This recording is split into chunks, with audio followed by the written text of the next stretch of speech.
¿Cómo era tu entorno, el entorno familiar, tu vida cotidiana antes de emigrar antes de salir de Venezuela? Oye, yo creo que como todo venezolano, algo muy familiar, el hecho de los asados y las parrillas los domingos. O sea, creo que todos nos sentimos identificados con eso y al estar regados creo que es algo que muy en el fondo extrañamos, ¿no? De hecho, el negocio nace por eso, por esa extrañar esas parrillas familiares en un momento que dejaron de existir. Dejaron de existir y me imagino que gran parte de tu familia, al igual que casi toda la familia venezolana, están regadas por el mundo. De hecho, sí, mi pariente más cercano vive en Inglaterra. Tengo gente familiares en el Medio Oriente, en Australia. O sea, mi familia está bien regada por el mundo. Poder hablar es bien complejo, para ser sincero.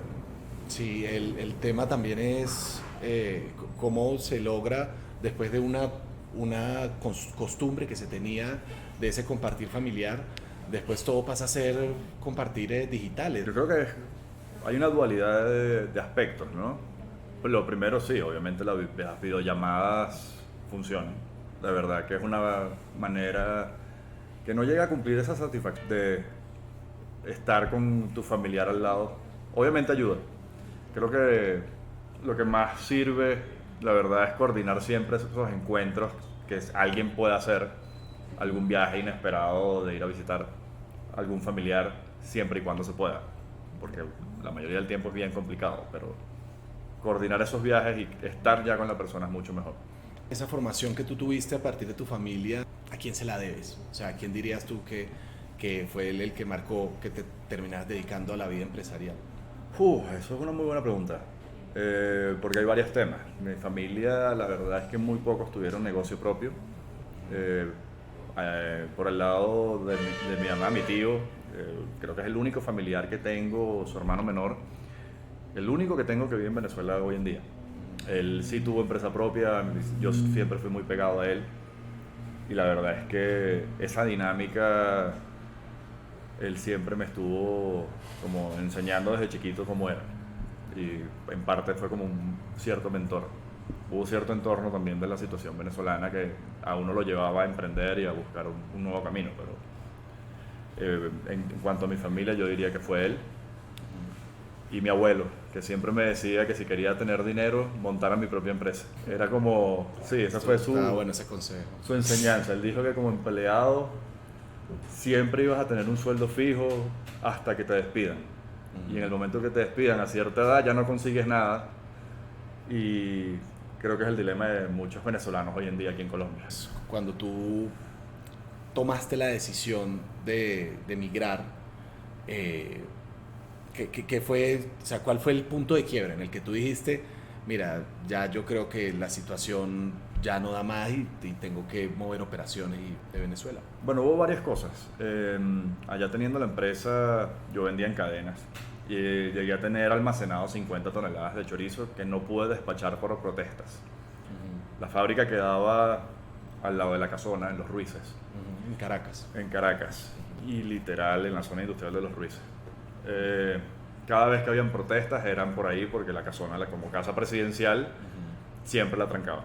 Yo incluso es una historia bien cómica. Nos quedamos mi socio inicial y yo, con el que monté el negocio en un inicio, 2 días encerrados en la fábrica. Lo único, gracias a Dios teníamos los chorizos porque fue lo que comimos. Teníamos una parrillerita chiquita y ahí los hacíamos porque no pudimos salir por las protestas y no pudimos despachar las 50 toneladas y eso fue como un detonante, ¿Se digamos, en dañaron? la parte laboral. ¿Se dañaron las 50 toneladas? No se dañaron, pero se demoraron muchísimo en salir porque las órdenes de compra tenían fechas de entrega, eran a nivel nacional, entonces los camiones no llegaban camiones, entonces los camiones que llegaban eran muy pequeños y tuvo que salir muy lento todo. Eso fue un dolor de cabeza grandísimo. Pero lo que me hizo migrar como tal hacia el 100% también fue mi esposa, ¿no? Ella estudió aquí la carrera en Bogotá, ¿Qué estudió? psicología, Ah, ok. en La Sabana. Ah. Y ¿Tú sí estudiaste allá? sí, sí, En yo estudié Venezuela. allá en Venezuela Administración de Empresas y básicamente estuve hablando con ella de la situación y, y ella no había terminado su carrera todavía, le faltaba un año. Y yo le dije como que bueno, vámonos para allá un año y después vemos qué hacemos. Entonces, bueno, por eso es que estoy aquí en Bogotá. Ahora que hablamos de lo de tu formación profesional, ¿tú crees que todo en el éxito empresarial se crea o se logra es a partir de pasar por una educación como administración de empresa, o hay muchas cosas que tú vas a ir aprendiendo en la práctica? Un profesor una vez en la universidad me dijo que si quería emprender dejara de estudiar. Pero dejando de estudiar me iba a dar cuenta que tenía que estudiar todo. Y tal cual, cuando tú quieres montar una empresa tú no necesitas estudiar algo en específico porque tu mente se cierra en ese específico.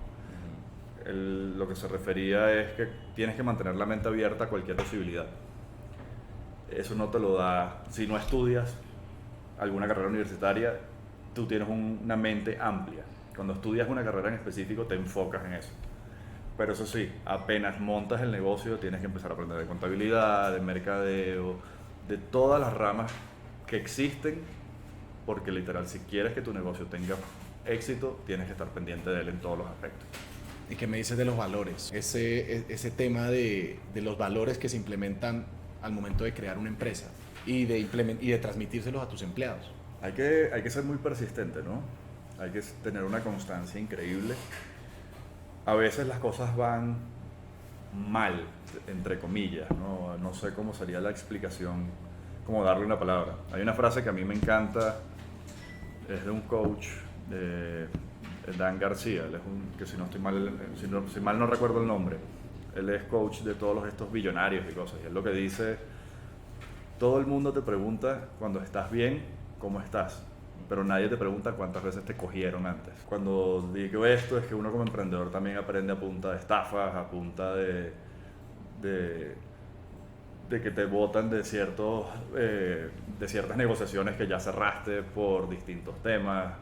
Pueden ser culturales, pueden ser de... Y eso no te lo enseñan en las universidades. No, eso tienes que ir a la calle y empezar a recibir cachetadas.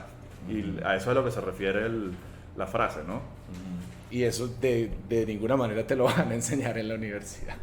No, para nada, para nada. Yo creo que de hecho a los profesores les da miedo decir algo así. Sí, total. Pero es el mundo, ¿no? Es el mundo real al que toca afrontarse. O sea, es como lo que toca... Es lo que en verdad tenemos que vivir cuando salimos de una aula de clase. Es tal cual. Es la injusticia diaria de todo lo que ocurre en el mundo, que es lo que tenemos que vivir y encontrar paz en cada gramo y cada paso que demos. ¿Cómo fue la llegada de Víctor Delgado a Colombia?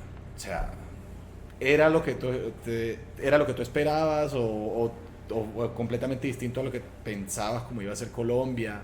¿Cómo fue esa llegada y cómo fueron las primeras experiencias laborales, el primer trabajo? Bueno, mira, y creo que esto puedo hablar por muchos venezolanos, ¿no? Si los colombianos quieren salir de Colombia, porque nosotros queríamos venir a Colombia, creo que es porque no tuvimos otra opción. Creo que es porque, de verdad, el único país de habla española al lado de Venezuela es Colombia.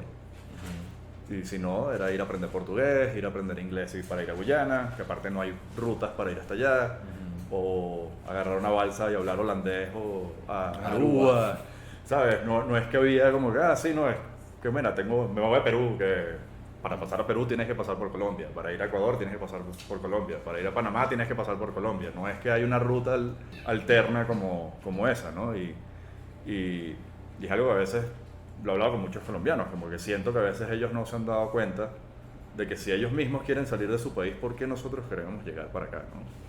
Yo le he agarrado muchísimo cariño a Colombia, eso sí, de verdad que me ha encantado todo lo que he logrado aprender aquí, incluso pasando hasta por malos momentos, como cuando fui a abrir la cuenta del banco. O sea, ¿cómo fue eso? Dios mío, eso fue llegando con todos los papeles que salían en la página. Papeles, sí. Pero uno que aparte acostumbrado a si me piden 2 papeles y uno va con los 2 papeles y problema resuelto. O sea, o era lo que uno siempre tenía estipulado, ¿no? Llegas y te piden algo más. Y de repente, no, le faltó esto. Y a mí incluso me dijeron en un banco que no me iban a abrir la cuenta. Yo no me lo tomé a la ligera, yo me fui a la superintendencia, busqué al primer agente y le dije, por favor, acompáñame al banco, yo necesito mi cuenta. Y fui con el agente, ese banco se metió en un problemón, ¿Pero por qué crees que no te la abrieron? ¿Por ser venezolano? Yo tenía cédula de extranjería y me dijeron que no me la iban a abrir porque no podían abrírsela a extranjeros. Y yo tenía cédula de extranjería. Entonces, claro, esos han sido como que esos choques que he tenido. Repito, he tenido muy buenas experiencias, he aprendido cosas aquí que nunca pensé que aprendería en mi vida. De hecho, bueno, así cosas del negocio, recetas nuevas que yo creo que muchos colombianos desconocen, pues la longaniza de Surtamarchán, en mi opinión, le da 4 patadas a cualquier chorizo santarrosano. Y aquí nadie conoce la longaniza de Surtamarchán, que es propia de aquí. O sea, es como, señores, o sea, quítense una etiqueta y prueben su propio país, ¿no? Yo sé que hay mucho y una Colombia por explorar que me llama muchísimo la atención también. O sea, tú dirías que el aprendizaje en Colombia ha sido a partir de experiencias pues, que has tenido que aprender, pero que han tenido efectos positivos en ti. Sí, claro, total. O sea, uno siempre tiene que ir como madurando a través de la vida, ¿no? O sea, otra frase curiosa, ¿no? Pero somos como un plátano, todos nacemos verdes y de repente nos vamos poniendo amarillitos y pasa esa etapa y de repente empiezan a aparecer esas manchas negras que yo las veo como la sabiduría. Y cuéntanos la historia de esa experiencia de la llegada a Colombia. Tú llegaste y lo primero que hiciste fue empezar a pensar en Shop. No, empecé a buscar trabajo. Graduado universitario, varios diplomados en universidades en Venezuela, que en ese momento estaban bien reconocidas incluso aquí, y no conseguía nada. Lo primero que me decían es que no, el costo de la visa de trabajo sale muy costosa, incluso hasta que yo intenté negociar con ciertas empresas para yo así pagar tú la tuvieras visa. cédula de extranjería, te pedían visa. No, eso fue antes de tener la cédula. Antes de tener cédula de extranjería. Antes de tener la cédula. Yo llegué buscando trabajo, incluso negociando con las empresas, yo pago mi visa. O sea, si tú la tienes que pagar por ley, o me la descuentas en los pagos siguientes, o yo la pago. O sea, yo te doy el dinero en efectivo, de una. O sea, buscando una negociación para buscar algo que hacer. Yo soy muy inquieto. Eso es algo que creo que cualquiera de los empleados te puede comentar, mi esposa te les pudiera comentar, cualquier familiar. Yo nunca me he quedado quieto en algo. Y también lo que me pasaba fue esos primeros meses, estaba muy quieto en la casa. Esperando que saliera un trabajo. Sí, de hecho en las desesperaciones yo salía a caminar por Bogotá. Caminaba desde el norte, era donde estábamos viviendo en ese momento, hasta una vez llegué a Usme y al Parque El Tunal. A pie, en un día. Pero es por una manía mía que yo digo que a pie es que es donde se conocen en verdad las cosas. Yo no conocía Bogotá, ¿sabes? Y lo que dije fue, vamos a conocer la nueva ciudad donde voy a vivir, completa, de pies a cabeza. Y caminé bastante. También puedo decir que agarré varias indigestiones en el camino, comiendo en la calle. Sí, algunas cosas que bueno, a veces decía como que, bueno, vamos a probar esto aquí, a ver, y no salía del todo bien. Otras veces me llevaba unas sorpresas increíbles, de cosas muy sabrosas. Yo sigo las arepitas que venden en la calle, las sigo comprando, son muy sabrosas. Son muy sabrosas, pero hay que tener cuidado igual. Exacto. Sí, no, sí. total, pero, Sí. pero soy fanático. Entonces, ¿cuánto tiempo fue ese tema ese tiempo sin conseguir trabajo? Me averigüé lo de la visa, literal tenía 3 meses. O sea, tenía los 90 días de turista, si no tenía que obviamente salir y volver a entrar. Volver a entrar, sí. Para poder tener 3 meses más. Yo le dije a mi esposa que en esos 3 meses o yo conseguía qué hacer o veía que montaba y veía el trámite de la visa de inversionista. Estuve asesorándome con varios abogados, leyendo aparte en la página de tanto Cancillería como de Migración, y al no conseguir nada de trabajo, de hecho, mentira, me ofrecieron un trabajo, pero era como profesor suplente de un colegio. Y ellos sí me dijeron, a nosotros nos sale muy costoso la visa y a ti también te va a salir más caro pagar por la visa, el sueldo que te vamos a pagar, tal cual. La visa costaba en ese momento, si no estoy mal, todo el proceso eran 4,5 millones y me iban a pagar 3 por ese mes. Y prestación de servicios. Y prestación de servicios. No era un contrato. No era un contrato ni nada. No. Y la visa aparte era por el mes. Entonces no valía la pena. O sea, fue lo único que me llegaron a ofrecer. Que me gusta la matemática, pero nunca me vi como profesor. Nunca me vi como profesor. Pero acto siguiente salí, me acuerdo todavía, salí del colegio, agarré el teléfono, levanté a mi esposa y le dije, me voy a poner a hacer chorizo, no me importa. Me fui de inmediato a la carnicería más cercana a la casa. Pregunté si vendían tripa de cerdo. Me dijeron que no, pero que me la podían conseguir. Le dije, mándame una madejita para probar.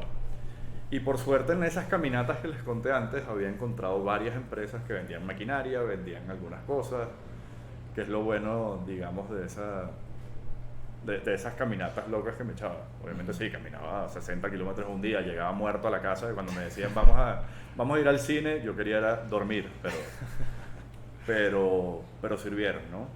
Hoy en día, de hecho, varios de esos que conocí en ese momento son proveedores hoy en día.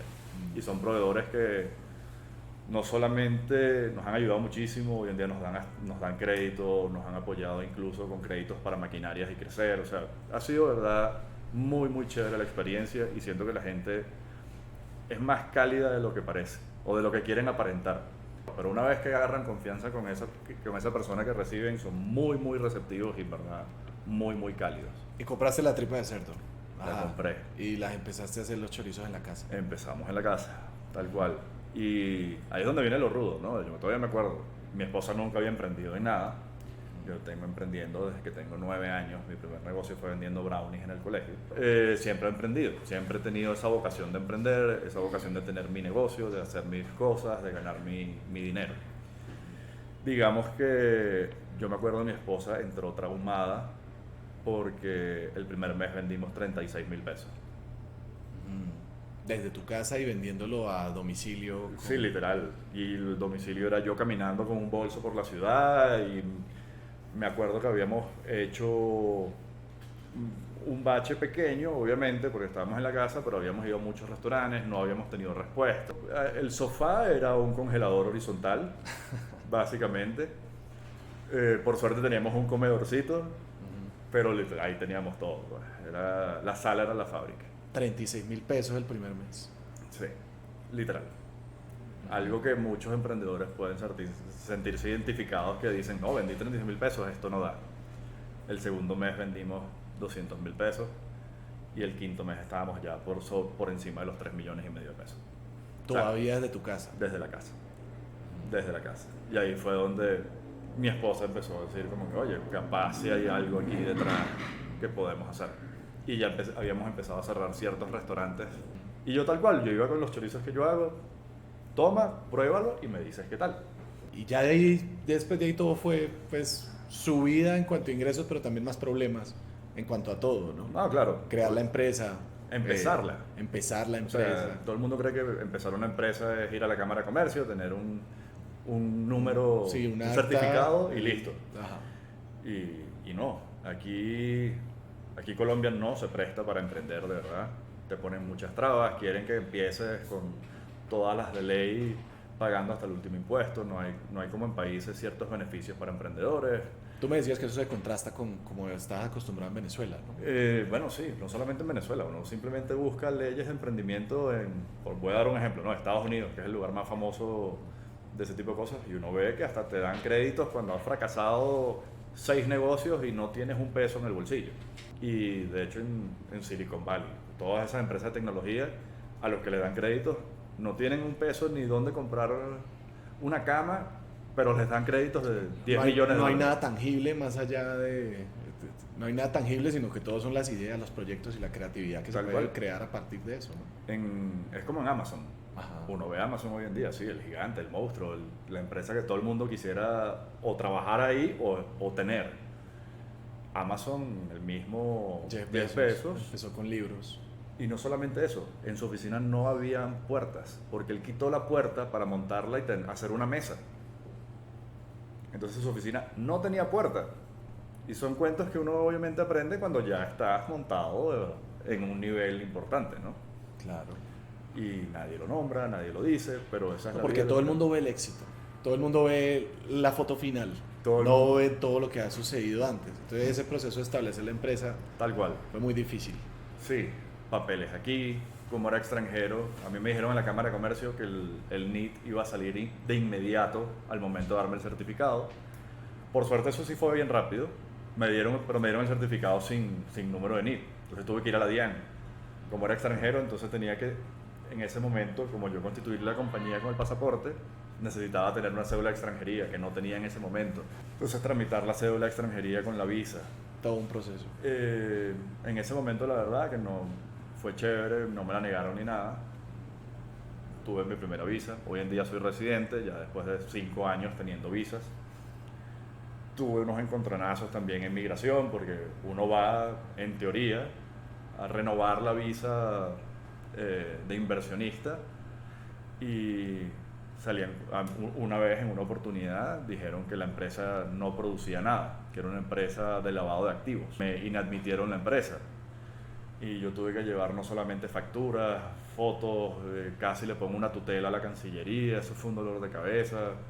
De hecho me acuerdo, estaba naciendo mi primera hija, aquí en Colombia, de hecho. ¿Tienes cuántas hijas? 2. 2 hijas. Las dos nacieron acá. Las 2 son colombianas. Y súper curioso, ¿no? O sea, cómo casi me inadmiten la empresa con ventas probadas, con todo, enviando estados financieros, porque, no sé, yo siento fue que el analista no quiso ver más allá, ¿no? Simplemente vio algo, dijo, esta marca no la conozco y problema resuelto. La verdad es que aquí eso pasa mucho y obviamente yo al vender en restaurantes y hoteles soy desconocido, digamos, como marca. Pero tú le preguntas a cualquier chef de Bogotá quién es Chop y conocen la marca. ¿Y cuándo fue ese momento en el que ya, pues, el que tú dices que llegamos a un peak? Claro que para un emprendedor nunca hay un peak, ¿no? Pero ¿cuál fue el momento en el que tú dijiste, bueno, esto va a crecer? En la pandemia. En la pandemia. En la pandemia. Qué chistoso, ¿no? O sea, el momento Sí. que tanta gente pues estuvo en situación complicada, para ti fue... Pero es que las crisis son momentos de oportunidad y la gente a veces no lo ve. Es cierto. Creo que como siempre he emprendido, tengo esa capacidad como más fácil de ver esas oportunidades, ¿no? Yo me acuerdo, el 23 de marzo, fue básicamente el día que anunciaron que el 24 Cerrado todo. todo iba a estar cerrado. Y me acuerdo por 2 cosas. Una, porque me llegó una orden de compra del Hotel Four Seasons, gigantesca, y a los 5 minutos me llegó la cancelación de la orden de compra. Fue tal cual como, ¿vamos a ir bien? No vamos a ir bien. Sí. O sea, literal, no, de verdad, estábamos mi esposa y yo saltando aquí en la oficina, y después estábamos los dos deprimidos como, ¿y ahora qué? Y de inmediato todo el mundo decía, o empezaron los posts, sí, esto es una semana nada más. También teniendo la ventaja de familiares en países que ya habían estado 3, 4 meses encerrados. Sabías que no iba a ser así. Sí. Llamé a 2 clientes, uno que produce salsas, de hecho son aliados nuestros, clientes todavía. Nosotros también a veces les compramos cosas, que son las salsas bachaca, que son más conocidas que nosotros. Y llamando a una panadería, inventamos un combo. Literal, yo hago chorizo, ellos hacían pan y los de las salsas, obviamente. Sacamos un combo choripanero, fácil. Y a partir del día siguiente, no fue tal cual, espera una semana a ver qué pasa. No, mañana te lo mando. Porque todos dijimos, ok, como empresa de alimentos, según la poca información que había, podemos seguir trabajando. Eso era lo único que sabíamos. ¿Por qué nos vamos a parar una semana? Entonces, claro, fue esa acción de vamos a hacer algo de una.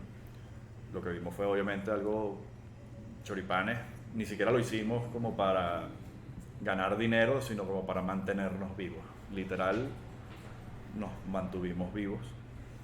Y a los 4 meses, más o menos, todavía me acuerdo, creo que fue en julio, por ahí. Sí, en julio, de hecho.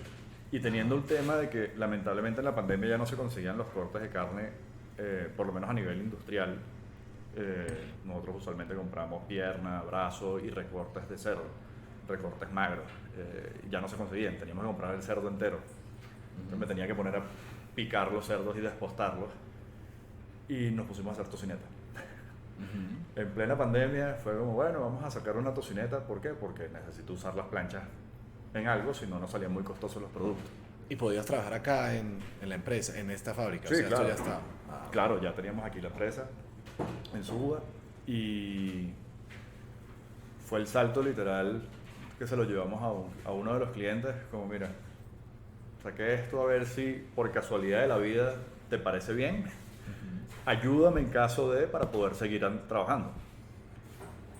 La cliente me llamó que es una de las mejores tocinetas que había probado y que había llamado a alguien en ese momento que le había dado mi número, le había dado todos mis contactos y yo, bueno, chévere, perfecto. Resultó ser en ese momento el chef de BBC. Ajá. Y nos llamó y nos dijo, quiero todo lo que haces. O sea, quiero que entren en la cadena, quiero todo, tal cual. Empezamos obviamente a negociar Brutal. y a venderles a ellos, nos fue bastante bien por un tiempo. Después les dejamos de vender, pero nos abrió las puertas a otras cadenas importantes. Hoy en día le vendemos a Andrés Carne de Res, por ejemplo, y le vendemos estas más negociaciones con otras cadenas gracias a esa apertura. Pero todo se dio gracias a la pandemia. De verdad que son esas pequeñas oportunidades que a veces uno no ve, como dicen, el tren de las oportunidades, cuando pasa o te montas o te montas. Sí, y más porque fue un momento que para mucha gente fue pues, de dificultad máxima, ¿no? O sea, muchos Sí. negocios cerraron y Fue- que el hecho que se haya podido mantener y que incluso haya podido crecer a partir de eso, Sí, pues es impresionante, ¿no? Sí, Claro claro. que mucha gente pues se diversificó en la pandemia y se logró readaptar al sistema sí, tal cual. y tal crecieron cual. muchísimo. Y uno veía, es eso, la pandemia fue como una etapa muy triste, ¿no? La gente también estaba como desolada. Deprimida. Había una depresión general. No sabría cómo, pero digamos, dentro de esa depresión había como un foquito de que la gente también al tiempo decía como tengo que salir a hacer algo. O sea, necesito salir. Entonces al momento de que la gente empezó a salir, que se fue ampliando un poco el tema, las cosas fue que explotaron para nosotros. Fue como sembramos ese 24 de marzo tal cual el combo choripanero. De hecho mucha gente lo agarró y hoy en día no lo vendemos, pero mucha gente, digamos, nos sigue preguntando por el combo. Y no lo vendemos más por temas logísticos Claro. que por otra cosa, porque Sí. en ese momento aparte el pan iba fresco, Sí, recién ya horneado. de ir ¿verdad? por una sola orden de combo choripanero, pues no. Sí, Los costos de transporte se te van para sí, arriba nada más por una orden. literal, hoy la logística no da para eso. Total. Estamos trabajando, de hecho, en algunos proyectos nuevos donde puede que renazca ese combo choripanero de alguna manera, pero seguimos trabajando, ¿no? Y hablamos de la mejor, ahora hablemos de la peor experiencia como empresario acá en Colombia. La peor experiencia, bueno, pasamos por estafas, momentos en ese momento de pandemia también. Aparecieron ciertos proveedores de carne nuevos y cosas, y obviamente la carne estaba escaseando y pedían todos los proveedores, o una buena parte estaban pidiendo anticipos, y uno tenía que arriesgarse. Y a veces uno se arriesgaba y no llegaba la carne. Tenían cámara de comercio, tenían todo. Uno iba, incluso, era como si esta semana te muestro oficinas, te muestro todo y a la semana siguiente no hay nada ahí. Y nos pasó. Vivimos una oportunidad de eso. En ese momento, hasta 100.000 pesos era importante y perdimos un dinero bien importante en ese momento, ¿no? Tratando de, obviamente, solventar la situación de la pandemia. Por eso también es la otra. A veces uno cree que eso es buscar una oportunidad y no lo es, ¿no? Uno siempre tiene que seguir las cosas de la manera correcta según... Bueno, de eso también se opina. aprende mucho, ¿no? Total. Creo que se aprende hasta más de los golpes que de los momentos. Es que de los golpes es que uno aprende. Claro. De los éxitos uno no aprende. De los éxitos tú te pones los laureles y crees que eres el César y de repente llega cualquier cosa y te destruye. Entonces uno tiene que agarrar esos tambaleos e ir aprendiendo constantemente, ¿no? O sea, el aprendizaje es constante. Por eso también lo que me decía el profesor que les dije al principio, ¿no? O sea, tú no aprendes, o sea, no estudies, pero te vas a dar cuenta que tienes que estudiar y aprender absolutamente de todo. Porque todo es un aprendizaje y de esos aprendizajes tienes que ir buscando mejorar. Entonces, ese es el proceso tal cual. Víctor, ¿cuál es tu visión a futuro para tu empresa en Colombia? Es amplia, es amplia. Aparte de estar ya en las ciudades importantes y en las regiones importantes de Colombia, tratar de llegar a la mayor cantidad de población, tenemos varios proyectos para llegarle de una manera distinta, ampliando, digamos, la oferta que podamos tener en productos innovadores. Y no solamente queremos quedarnos en Colombia, ¿no? Siento que toda esta experiencia de emigrar a uno le hace, lo hace más consciente de que cualquier cambio político puede afectar de una manera muy grande la vida, no solamente de uno, sino de los familiares. Y cuando uno es padre, uno piensa más en esos familiares y en el futuro de ellos que a veces en el de uno.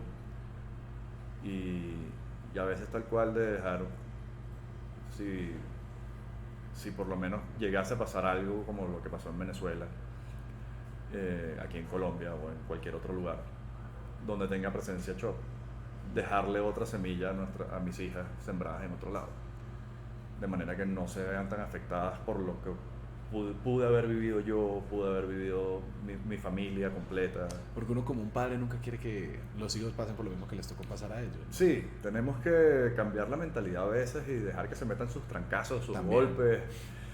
Cuesta. Creo que, por lo menos, bueno, en mi caso, y creo que el de la mayoría, las madres son las que obviamente les cuesta un poco más, pero está bien, porque son mamás. Y es como su parte, ¿no? Pero como padre también. O sea, siendo el papá, si se pegan, que sea un golpe suave. No quieres ver que sea un golpe serio ni nada por el estilo. Quieres que sea algo Sí, que sea como caerse de la bicicleta. que sean No que te vayas a caer de un barranco. exacto, que sean dos raspones y sepas cómo curarlos y que aprendan de eso para que no se fracturen, por ejemplo. Total. Y la fractura ya uno dice, oh, no quiero que pase por esto otra vez. Entonces, sí, tal cual yo creo que es eso, ¿no? ¿Hay algo que hubieras cambiado de tu experiencia como migrante? Algo que dijiste, si hubiera tomado esta otra decisión. No, para No. nada. Pero porque o sea, si cambio algo, cambio donde estoy hoy. O sea, Lo pregunto porque es que hay mucha gente que dice, yo hubiera cambiado esto. no, pero para nada. Exacto. O sea, si yo repito, si yo hubiese cambiado algo, no estaría donde estoy hoy, no me estarías entrevistando a mí, posiblemente no estaría haciendo chorizos, quién sabe. La verdad es que todas las decisiones que tomé con mi esposa, todas las estafas que vivimos, los problemas para abrir la cuenta en el banco, las cosas buenas de cerrar BBC, todas esas cosas en el momento que se tienen que dar, fue lo que nos llevó a donde estamos hoy. A que me puedas estar aquí hablando conmigo en este momento, ¿no? Entonces, yo creo Gracias a ti, que hermano. yo creo que básicamente es eso, siento que muchas veces sí, es verdad, mucha gente, la mayoría de las personas siempre dicen, no, yo cambiaría esto y a veces no se dan cuenta de las consecuencias que puede traer eso, o que no Porque lo ven. todo es un supuesto al final. Como que ya después que pasó, ya para qué vas a cambiarlo, ¿no? Si Sí, porque supones no que sabes todo- qué va a pasar después. Supones que todo va a seguir igual, y hay tantos factores alrededor de esa decisión Que eso cambia todo. que te va a cambiar todo, es una cadena. Entonces, la verdad es que yo estoy increíblemente feliz y no lo cambiaré en ningún momento. Y una reflexión final para que tanto el venezolano que está en Colombia como para los colombianos que están recibiendo a los migrantes venezolanos. Hay muchas cosas, ¿no? A veces es el tema de no hacerle tanto caso al ruido, ¿no? Sí, es verdad. Porque los venezolanos también nos dejamos llevar a veces por el amarillismo, ¿no?, de las noticias y ese tipo de cosas. No digo que es verdad, sí, hay venezolanos malos, pero la verdad es que somos la mayoría buenos. Y pasa lo mismo con los colombianos, ¿no? Si nos ponemos a ver la historia de Colombia y cómo la percepción internacional cuál es la percepción internacional del colombiano, los colombianos por eso es que viven aquí y en más ningún lado. Sí. Entonces, básicamente es tratar de entender las historias buenas detrás de las cosas. Y hay muchos colombianos haciendo bien las cosas afuera, haciendo bien las cosas incluso aquí en su país. Y lo que tienen es que seguir ese paso. No tratar de enfocarse en lo que dicen a veces las noticias de esos amarillismos que... Al final lo que hacen es daño, abrir más una grieta, ¿no? Sí, mantener la herida sangrando, vamos a ponerlo de ese tema. Sí. Entonces, básicamente eso. Víctor, muchas gracias. No vale, gracias a ustedes por la invitación y genial estar aquí.